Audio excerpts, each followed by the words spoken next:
Rubio, thank you for being here. Thank you. Thanks for doing this. Thanks for having me. I've never spoken to the whole group before, so it's a big group, right? I mean, yeah. It's a sea of faces. 7 years it took that. I'm glad to be here. You've been busy. Yes, ma'am. Senator Rubio, you have a strong track record of support for Israel, and you've had that throughout your political career. Where does that passion come from? Well, three things I think I've always pointed to. The first is I think America should be a friend of our friends, and certainly standing with our allies is important. Israel is the strongest ally we have in the region and one of the strongest in the world. The second is, I think Israel stands for everything we hope the Middle East will become, a free enterprise democracy that's pro-American. If we had more countries like that in the Middle East, our lives would be a little simpler. And then the third is that Israel has a unique purpose. Unlike any other nation on earth, it was created for a very specific purpose in the aftermath of the Holocaust, to ensure that there would never again not be a homeland for the Jewish people and an ability to defend themselves when anti-Semitism turns into violence. No, I was just talking to Senator Coons about the fact that the two of you together authored that letter last year to the UN Secretary General calling for efforts to root out anti-Israel bias in the UN. The letter was signed by every single one of your colleagues, all 100 senators. And in an era of such partisan politics, what do you think made that kind of bipartisan agreement so possible? Well, and I always used to joke we couldn't get 100 senators to honor Santa Claus, but we got 100 people on board on Israel. And look, it's a testament to the work of this organization and so many others, and it needs to remain that way. But I would caution you that today's Congress is a reflection of 20 and 30, the work of 20 or 30 years, and you have to forward project 20 years, 15 years from now. The congressional delegations are going to be made up of the men and women, the young men and women that today are in colleges or graduating from universities. So if you want to see the future of this cause, you have to look there. And I'm deeply concerned about what's happening in many American college campuses and the sort of embedded anti-Semitism that we see. And hopefully so we need to tackle that. Well, the Secretary of Defense Mattis said last month that everywhere we find trouble in the Middle East, you always find Iran engaged. And I had a conversation yesterday with Admiral Stavridis. He said the same thing. This should be our top focus in the Middle East. From your perspective, is America doing enough to push back against Iran? First, we have to understand what they're doing. They're trying to drive us out of the region, and they are doing that through a combination of Shia militias and partnering with different countries. You see them trying to use the Kurdish situation in Iraq to their advantage. You see them reaching out to the Turks. You see them obviously supporting Assad and the work they do with Hezbollah. You see them everywhere in the region. They're taking advantage of the Gulf Rift. So it's a strategic effort on their part to kind of drive the United States out of the region and become the sort of predominant regional power. So every single one of those issues are the ones we have to confront. We cannot be pushed out of the Iraqi conversation. We cannot be pushed out of the Syrian solution and whatever ultimately happens there with stability. We've got it. And then, of course, it's important for us to make clear to the world that our relationship with Israel is not just symbolic. It doesn't end with the move of an embassy, which we've all supported.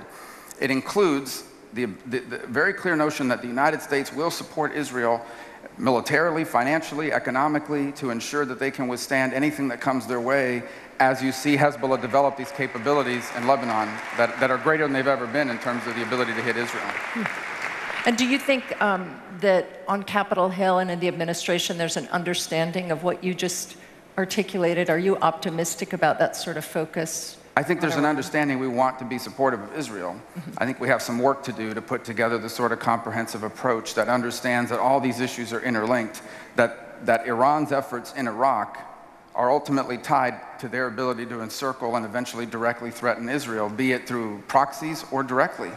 And I think we need to do more work on that front. We can't just view the Iranian issue in isolation. We have to understand that their ultimate goal is domination of the region, and that includes going right after Israel, even if it's using Hezbollah out of Lebanon, and or increasingly Syria. And so we need to kind of tie those things together. They are interrelated. Well, to some extent, this takes me to the next question. We were just talking, Senator Coons and I, about the new legislation that you've introduced to support not only security assistance to Israel, but expanded U.S.-Israel cooperation in a number of fields.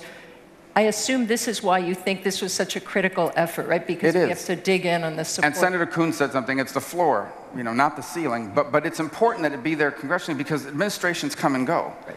But if it's in the law, if it's and it's for the next 10 years, that means the next administration, whatever party that's in, 6 years from now, whenever that may be, is going to inherit a law that has codified the Memorandum of Understanding as a floor and makes clear to the world that the U.S. has a legal commitment, not just a moral one, but a legal obligation to come to Israel's assistance and to continue to provide help. And now, Senator Coons said everybody in this room should head to Capitol Hill to show support. For our bill, that's right. That's what you should What's your view of the prospects? Do you feel good? They are good, and but your work will make it better. Look, there's a lot of issues. I mean, there's thousands and thousands of bills, and sometimes it's just the process of showing up and saying, will you please sign on? Because if we can get 60, 70, 80 co-sponsors, given how tight the floor is in terms of getting bills passed, this is one of those things that we might be able to do without even a vote on it, through that unanimous consent process. And the more co-sponsors we have, and the more of a priority you make it today on the Hill, the higher the prospects are for that. And so hopefully we can get that done. We see a finish line here that's not in the far future, but today is a key day in that direction, and we need your help. So please go do that today. Now, speaking of other legislation, you've also authored legislation with Senator Shaheen to ratchet up sanctions on Hezbollah. Versions of that legislation have passed both chambers. It sounds as though negotiations are underway on a compromise bill. Can you update us on the status? So we already did that. This is 2.0. Oh. So we did 1.0 about 3 years ago. Hezbollah, of course, then adjusted. Now we're adjusting. Every time they move, we're going to move to follow them. But I just want to leave you with one thought. The risk that Hezbollah poses out of Lebanon is severe. Their capabilities today and what the Iranians have supplied them with allow them now to manufacture their own rockets and potentially try to overwhelm Israel's defenses at some point. So it is important that we do everything we can to cut off any financial streams that they are using to fund this activity, and that's why 2.0 is so important. So after you talk about Rubio Coons, talk about this one just as well. Although this one is passed, we're just trying to reconcile the differences. I think the prospects are very high that we can get that done. That's terrific. While the administration has included full funding for security assistance to Israel in its budget request, they continue to seek big cuts in overall international affairs spending. You have been a vocal supporter of robust international affairs spending. Why do you think this kind of funding in general is so important, and how do you make that case to your constituents? Well, the first thing, everyone to take a deep breath. In the history of the Republic, no Congress has ever just taken the president's budget on this or anything and passed it. This is true. We're not going to start now. And number two, on international assistance, I'm all for accountability. I do not want American dollars flowing to countries who then turn around and use it against us or against our values. By the same token, international assistance is less than 1% of our overall budget. It is not charity. It is a direct investment in national security, in strengthening institutions and partner nations, and frankly, it saves us money in the long term if we invest it correctly. So we're going to continue to be vigorous in support of that. And do you feel that when you try to talk about this to your constituents at home, that they understand that? A lot of people think foreign aid is like 30–40% of our budget. When you explain it's less than 1%, and you hold up examples, outside of the Middle East, South Korea used to be a foreign aid recipient. Today, they're the 9th or 10th largest economy in the world, and they're a pro-American democracy. Colombia was a failed nation state that today is our strongest ally in South America, all the direct result of U.S. investment, and I think we need to continue to look for opportunities to do that around the world, in addition to continuing to invest in our existing alliances. And finally, this is just a chance for you to offer some more advice to the room. We've seen a lot of turnover in Congress in recent years, and yesterday a great friend of the U.S.-Israel relationship, Senator Cochran, chairman of the Senate Appropriations Committee, announced his retirement. What impact does that sort of turnover have on your work, and what advice do you have for AIPAC on how to build support with new members of Congress? Well, a lot of members of Congress, if they come from the state level, do not have a deep level of expertise in foreign policy. When I came from the state level, I knew a little bit more about it just because I live in Miami, foreign policies, domestic policy in Miami. But in general, people are chuckling, it really is. But in general, it's not that they don't care about foreign policy, it's just for someone who's been a governor or someone who's been a state senator, it's not an issue that they're aware of. And so one of the things that's most effective about what AIPAC does is It isn't someone from halfway across the country that's talking to you. You're all assigned, someone is working with you that's from your community and from your state that actually it has a stake not just in the future of this country and of the world, but also in your community.